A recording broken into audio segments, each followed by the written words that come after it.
y'all, it's Missniecytv and I'm here to do a review for Sistas Season 9, Episode 18. The episode picks up where it left off, and we see Aaron proposing to Karen, and he's giving her this whole speech about how much he loves her, how much he wants to take care of her, and how special he's going to make her feel. And of course, Karen is just eating that up. Karen says yes to his proposal, and I just hope everything works out for them in Seattle. Over at Sabrina, she gets a call from Damani, and Damani's basically telling her that she needs to get rid of her embryos because he got back with his ex and they're engaged, and she's not happy with the process that he chose. So she needs to get rid of her embryos. And Sabrina's like, we made a deal. Those embryos are mine, and I can decide what I want to do with them.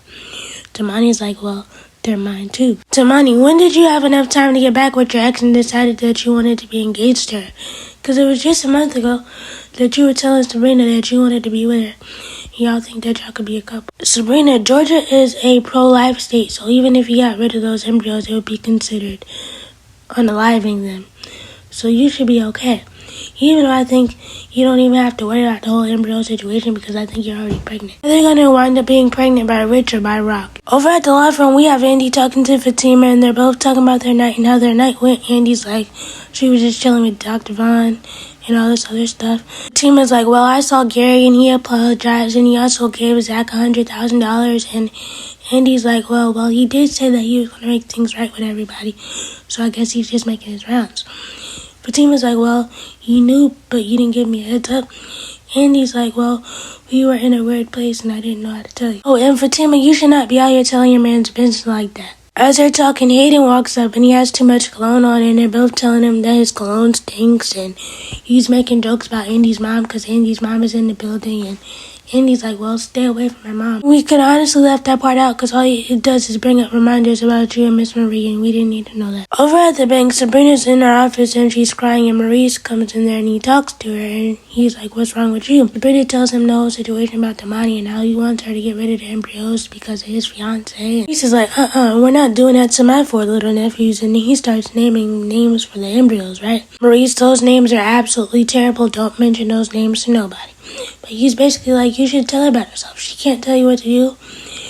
And then Sabrina tells him that her and Damani made a verbal agreement that those embryos are mine.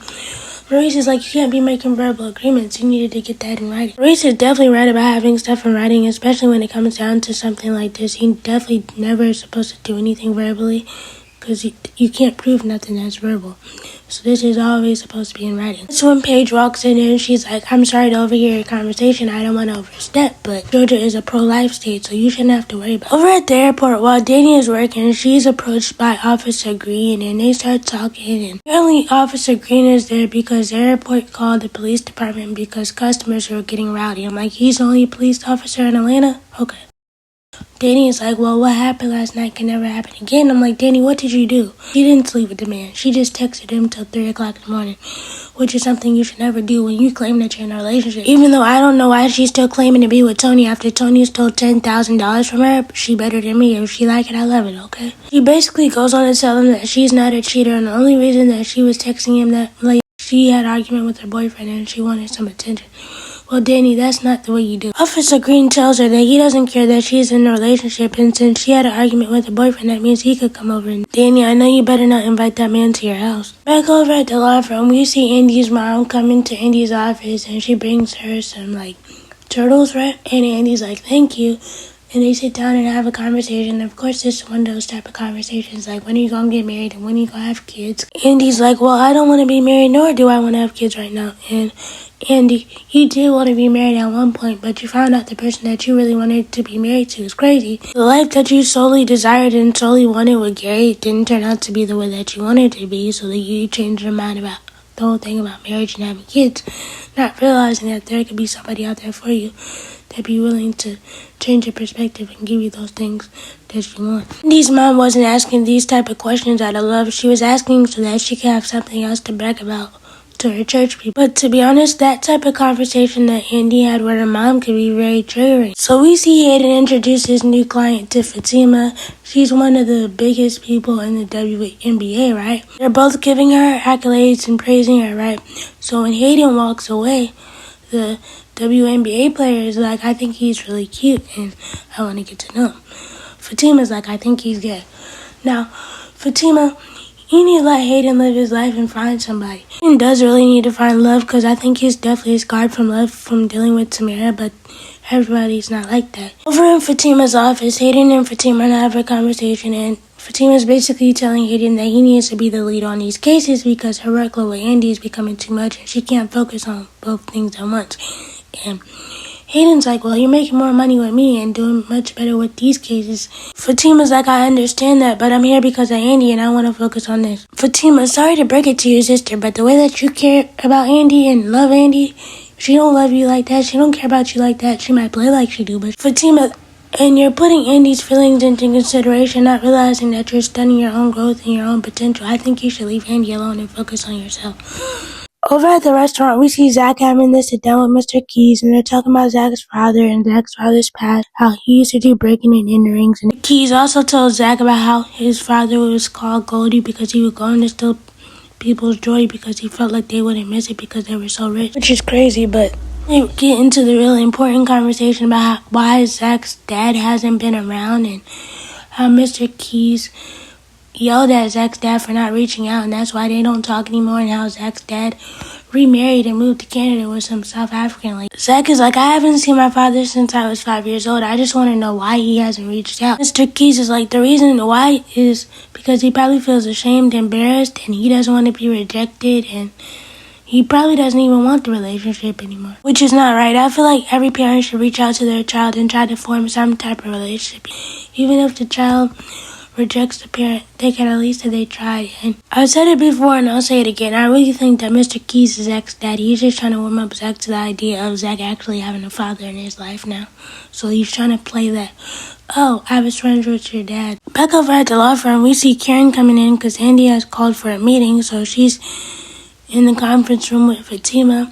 She's letting Fatima know that she's moving to Seattle and she got engaged to Aaron, and they're all excited, sharing the pleasantries. So Andy comes in because she's like, I could hear y'all down the hallway. And Karen tells Andy what's going on about how Aaron proposed to her. And of course, Andy's all excited, so Fatima leaves.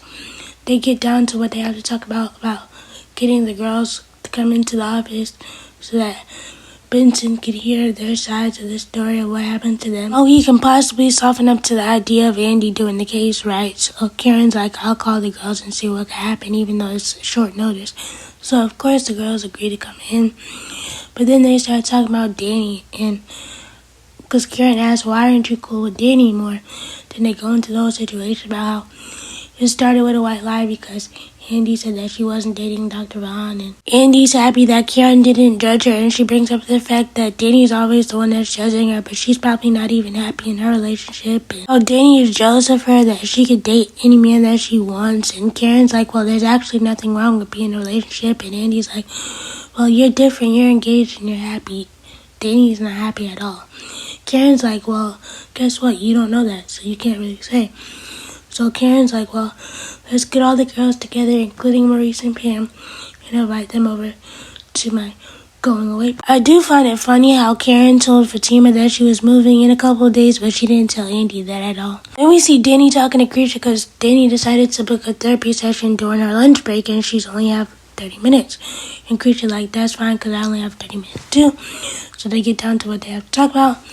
Danny tells her about Tony stealing the money, how he moved in with her, and how he's unemployed now and he's just stinking up her house, how she met this other guy that she really likes. She even brings up Andy and how Andy's jealous of her, and she tells Creature that her hair is thinning and she's having hot flashes, and Creature tells her it might be her cortisol levels and they're too high and she needs to go to her primary doctor to get that checked out, and there's a lot of symptoms that she has that leads to that. I totally understand that therapists could give like some sort of medical recommendation, but at the same time, Danny done told you all this stuff that's really going on in her life that's affecting her emotionally, and all you could talk about is her cortisol levels and how she needs to go to the primary doctor. You need to be helping her figure out how she's going to regulate these emotions mentally so it doesn't have to keep affecting her physically. Look over at the law firm. The girls come in to have their meeting. Andy sits down with them. She introduces herself. She's like, I'm a good friend of Karen, but I also wanted to help you all tell your story because I noticed how much it means to y'all. One of the girls is like, I've always wanted to do something, but lawyers are too expensive. And one of the girls is like, this is gonna be free, right? And then that's when Andy brings up that she's a good friend of Karen and she'll do anything that she can to help out. As they're talking, Dr. Cruz rolls in like there's nothing wrong and he doesn't have a care in the world, and nor does he see the lady sitting over there. So he goes to the front desk and asks for Hayden Moss. He eventually turns around and he sees the ladies, and the look on his face is like, oh my god, what have I done? Back over at the bank, we see Sabrina helping a customer. Now she's helping the customer. Damani walks in. He gives her the whole spiel about you gotta get rid of the embryos, and Sabrina's not backing down. She's like, I'm not gonna do that. As a matter of fact, Georgia is a pro-life state, so if you even do try to get rid of the embryos, it's gonna be like you're unaliving them. And do you want people to know that you're a baby unaliver? So Damani's fiance walks in, and her whole thing with Sabrina is, we don't want to do this, and if you don't do this, we'll see you in court. And Sabrina's like, what y'all not gonna do is gang up on me, because you can't tell me what to do about me and mine. And as far as me and mine, I'm not giving a win. The fiance is like, do you want your 4 little embryos to know that they don't have a father and all this other stuff, and you don't want them to live a black stereotypical life, do you? As they're talking, that's when Rich walks in, and I'm like, Rich, this is not the time to be trying to fight for your love. Every night I have to fight to prove my love. This is not the time. But let me know what you guys think about the episode. Please be sure to like, comment, and subscribe, turn on your bell notifications. Bye!